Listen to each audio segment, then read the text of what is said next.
夏すごい快晴。髪色すごいいい具合に落ちてきた気がする。そんな最近のことですそう、さっきまで砂糖コーヒーに行っていたんですけど、そう、ここのねレアチーズが本当に大好きで、本当にチーズケーキなのっていうぐらいふわふわで、なんかこうチーズケーキ食べるときはなんかどれだけ気温が暑くてもホットコーヒーと一緒に飲みたくなるというか、食べたくなるというか、何かとねこう札幌に帰ってくると絶対に来たくなる場所の一つですね。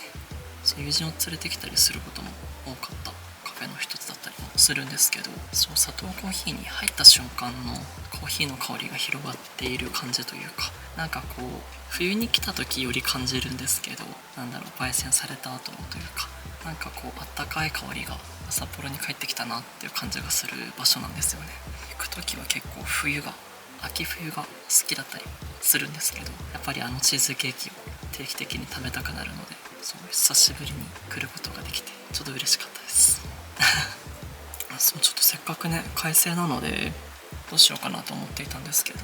久しぶりにモエレ沼行きたいなって思っていて、モエレ沼公園の方に出ようかなと思っているのと、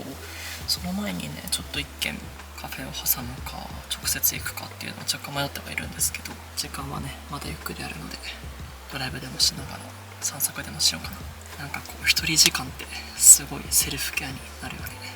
一人時間をいかに楽しめるかみたいなのがなんか鍵な気がする行ってきます。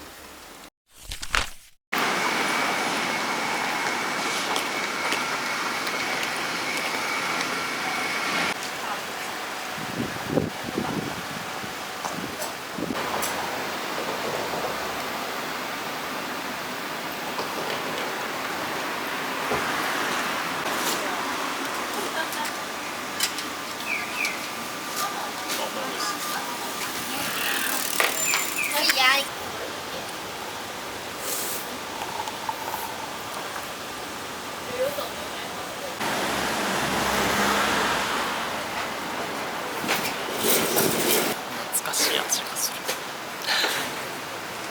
そう、白雪っていうカフェなんですけど、カフェというか、スタンドですね。学生時代に友人と通っていた場所ですね。なんか久しぶりに来たので、ここに来てはずっと話してっていうのをしていた気がします。カウンター席に入り浸ってた記憶がすごいある。懐かしいな。個人的には結構ここの抹茶が好きですね。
中にお散歩でした。今